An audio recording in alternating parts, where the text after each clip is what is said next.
इतना दिन सब राज किया था, भाजपा राज करेगा और ये सर ऐसा काम से बढ़ते चलो ना भाई, तुम्हारा रख लिए काम हो गया क्योंकि मुख्यमंत्री जी इससे वाकिफ नहीं है, इस मेरिट लिस्ट से सर वाकिफ नहीं है। हम लोग चाह रहे हैं कि आप लोग केवल सर पहुंचा दीजिए बातों को। ये सुन लो, जब तुम कुछ एक बात समझ लो, अब इस पर कोई मिनिस्टर जब ऑनरेबल हाई कोर्ट में तुम केस दर्ज करते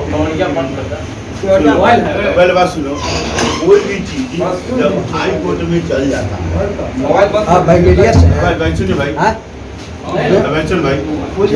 शिक्षा मंत्री हम स्टेट के अभ्यर्थियों को तो छोड़िए, उनके पास कोई जवाब नहीं है। पत्रकार बंधुओं को खदेड़ के भगा दिया उन्होंने, लेकिन वो खदेड़ने दीजिए ना, जैसे वो खदेड़ रहे हैं ना वैसे खदेड़ के उनको गद्दी से हटाएंगे हम लोग। सरकार को अल्टीमेटम है कि अगर सरकार ने संविधान को हाथ में लेने की तो मैं भी इस कानून को हाथ में ले लूंगा। तस्वीरें भाजपा प्रदेश कार्यालय की है। सहयोग कार्यक्रम के दौरान एसटीईटी अभ्यर्थी आए थे मंत्री जी के सामने अपनी बातों को रखने। आज बता दें कि आज बृहस्पतिवार है और आज के दिन बिहार के गन्ना उद्योग एवं विधि विभाग मंत्री प्रमोद कुमार कार्यालय में मौजूद थे।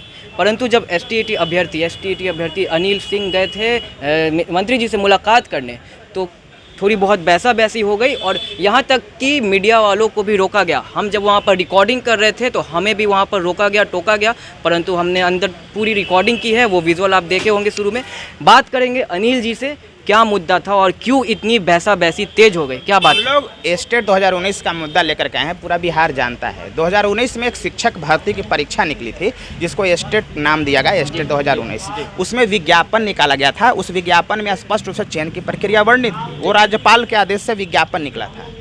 उस विज्ञापन के आधार पर हमने फॉर्म भरा था, परीक्षाएं दी, 500 रुपया जमा किए, जिंदगी के बेहतरीन 2.5 साल खर्च कर दिए। 21 जून को रिजल्ट निकलता है, रिजल्ट के बाद विधि विभाग की सहमति से पूरे विज्ञापन को निरस्त कर दिया जाता है। हम विधि मंत्री से पूछने आए थे आखिर कौन से आधार पे आपने रद्द कर दिया। वो कह रहे हैं कोर्ट जाओ। क्यों कोर्ट जाए, क्यों कोर्ट जाए?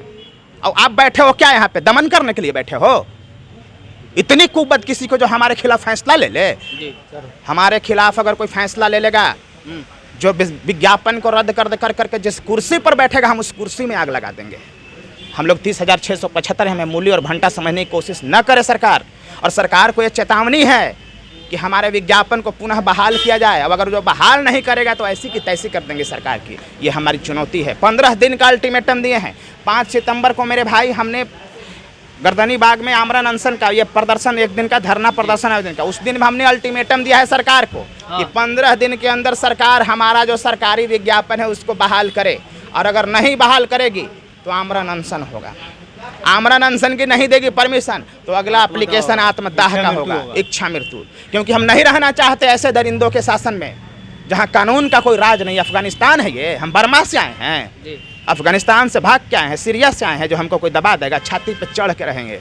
ये बाबा साहब अम्बेडकर का देश है और बापू का देश है। यहाँ बाबा साहब अम्बेडकर का विधान। शिक्षा मंत्री से भी मुलाकात हुई थी, उन्होंने भी आश्वासन दिया था, तारीख दी थी, आपको तारीख दिया गया। छोड़िए शिक्षा मंत्री, हम स्टेट के अभ्यर्थियों को तो छोड़िए, उनके पास कोई जवाब नहीं है। पत्रकार बंधुओं को खदेड़ के भगा दिया उन्होंने, लेकिन वो खदेड़ने दीजिए ना, जैसे वो खदेड़ रहे हैं ना वैसे खदेड़ के उनको गद्दी से हटाएंगे हम लोग। उनको जितना कृष्णनंदन वर्मा के हुआ था ना, फजीहत हराए थे ना, समूले जाएंगे सराय रंजन में हरा देंगे इनको। अभी सितंबर शिक्षक दिवस के दिन आप लोग प्रदर्शन कर रहे थे, तेज प्रताप यादव आए थे, राजद की तरफ से आपको समर्थन मिला। हम लोग कोई पार्टी पॉलिटिक्स नहीं कर रहे हैं मेरे भाई।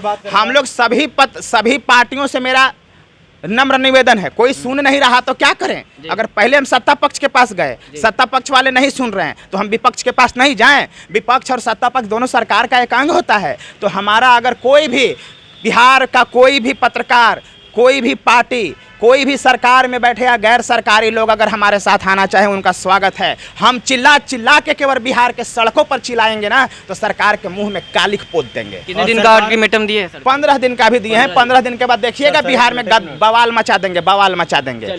और सुनिए, सरकार कोई अल्टीमेटम है कि अगर सरकार ने संविधान को हाथ में लेने की तो मैं भी इस कानून को हाथ में ले लूंगा। आप पत्रकार भाइयों मुझे दोष मत देना। कानून को हाथ में लेना तो सही नहीं है। एकदम सही है। शहीद आजम ने गलत किया था क्या? शहीद आजम के रास्ते पर, शहीद आजम के रास्ते पर निकलूंगा मैं। सॉन्डर्स अगर कोई बनना चाहे ना तो हम भी शहीद आजम बन जाएंगे। सर एक मिनट, आप भी अंदर थे, काफी बहस हो गई थी मंत्री जी से, क्या मुद्दा? जी अभी हमारे मंत्री जी से, विधि मंत्री, उनसे बहस हो गया हम लोग का क्योंकि हम लोग की बात सुना नहीं जा रहा है। जब जहाँ भी हम लोग स्टेट मेरिट वाले जा रहे हैं वहाँ पे हम लोगों के साथ दुर्व्यवहार किया जा रहा है, सरकार सुन नहीं रही है। मैं तो स्पष्ट मुख्यमंत्री जी से कहना चाहता हूँ कि शिक्षा पर किसी तरह का राजनीति नहीं होना चाहिए, क्योंकि शिक्षा ही ऐसा चीज़ है जो सरकार और पूरे देश के बुनियादी ढांचा तैयार करता है। यहीं से लोग शिक्षा ग्रहण करके लोग आगे बढ़ते हैं। सरकार एक तरफ मेरिट वाली गुणवत्तापूर्वक शिक्षा की बात करती है, लेकिन हम लोग के साथ मेरिट में आने के बाद सरकार अनदेखी कर रही है। और शिक्षा मंत्री जो विजय चौधरी हैं, हमको तो नहीं लगता कि वो पढ़े लिखे हैं। यदि पढ़े लिखे होते हैं तो मेरिट का सम्मान करते हैं, लेकिन उनके अंदर ये चीज़ है ही नहीं, मैनर नाम की चीज़ ही नहीं है। उन्होंने 21 जून को जो काला फरमान जारी किया है और मेरिट और नॉन मेरिट को बराबर किया है, इसका हम लोग विरोध करते हैं और मुख्यमंत्री को खुलेआम अल्टीमेटम देते हैं कि 15 दिन के अंदर यदि हमारी मांगें पूरी नहीं हुई, सरकार मेरिट के पक्ष में कुछ नहीं सोचती है, तो हम लोग आमरण अनशन करेंगे। 30,675 कैंडिडेट प्लस में बिहार के जितने भी युवा साथी है जो बीएड कर रहे हैं, उन सभी लोगों का हमें समर्थन प्राप्त है और हम लोग सरकार का पोल खोल के रख देंगे। हम लोग बता देना चाहते हैं पत्रकार महोदय।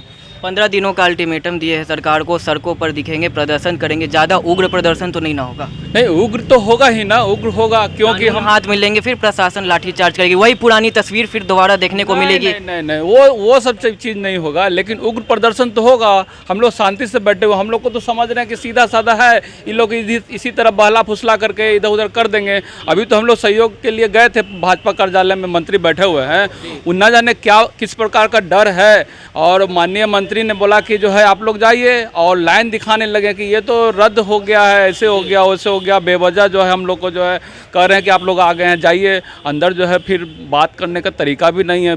अरे भाई, विजय चौधरी को बात करने का तरीका नहीं, लेकिन आप बीजेपी के सम्मानित नेता हैं, मंत्री हैं, आपको बात करने का तरीका समझाया जाएगा। मोहन भागवत जी आपको लोग को पढ़ाए नहीं है क्या? जो आप जो है इस तरह का व्यवहार कर रहे हैं पास अभ्यर्थी से जो मेरिट लिस्ट में है, उन लोग का सम्मान तो कीजिए।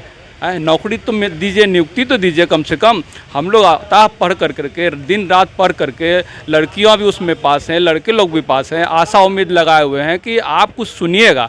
लेकिन बिहार के मुख्यमंत्री के दबाव में, शिक्षा मंत्री के दबाव में ये लोग इतना आ चुके हैं कि कुछ बोलने के लिए तैयार नहीं है। माफिया राज हो गया है यहाँ पर शिक्षकों के लिए, और जो भी उम्मीदवार हैं मेरिट लिस्ट में, उन लोगों को जो है कोई सुनने वाला नहीं है। माननीय कोर्ट जो है वो भी जो है जल्द से जल्द डिसीजन ले, लेकिन जो है तो उम्मीद है ना, हाँ, माननीय कोर्ट जल्द से जल्द डिसीजन ले, लेकिन वो भी जो है वहाँ भी देरी हो रहा है। इसलिए माननीय कोर्ट से भी, न्यायालय से भी मांग करते हैं कि इस नीतीश कुमार के सरकार को जो अविलंब कुछ खरी खोटी सुनाए और हम लोग का नियुक्ति जल्द से जल्द कराए। तो देख सकते हैं तस्वीरें बिहार की राजधानी पटना की है। जिस तरह से बिहार के जितने भी STET अभ्यर्थी है आज दर पदर भटक रहे हैं। कभी वो विपक्ष के दरवाजे पर जाते हैं तो कभी वो सत्ता पक्ष बीजेपी के प्रदेश कार्यालय आ जाते हैं। परंतु बीजेपी प्रदेश कार्यालय से आज की जो तस्वीर देखने को मिली है वो कहीं ना कहीं सवाल खड़े करते हैं बिहार सरकार के ऊपर भी और बिहार के युवाओं पर भी। क्या बिहार के युवा यूँ ही दर पदर भटकते रहेंगे? क्या बिहार के युवा अपने हक की लड़ाई नहीं लड़ सकते? हालांकि जब सड़कों पर ये अपने हक की लड़ाई के लिए उतरते हैं तो इन पर लाठीचार्ज किया जाता है, इनको भगा दिया जाता है। तो कब विजय चौधरी इनके बातों को संज्ञान में लेंगे और कब इनकी जो हक है इनको पूरी तरह से दिलाएंगे? आपको बता दें कि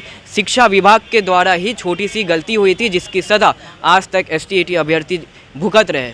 ये शिक्षा मंत्री विजय चौधरी ने खुद कबूला था कि मेरिट और क्वालिफाइड वाली जो लिस्ट जारी की गई थी उसमें वो छोटी सी भूल हो गई थी। मेरिट और नॉट मेरिट की लिस्ट एक साथ जारी कर दी गई थी और उसी गलती की भूल आज STET अभ्यर्थी चुका रहे हैं। अभी काफ़ी समय हो गया है, 2 साल हो गए हैं परीक्षा को, अभी तक STET अभ्यर्थी का नियोजन नहीं किया गया है, क्वालिफिकेशन डेट नहीं जारी किया गया है। तो खैर बिहार है, बिहार के शिक्षा व्यवस्था से आप सभी तो काफ़ी वाकिफ़ ही होंगे। खैर 15 दिनों का अल्टीमेटम दिया है इन्होंने सरकार को, सरकार भी इन लोगों को तारीख पर तारीख देते रही है।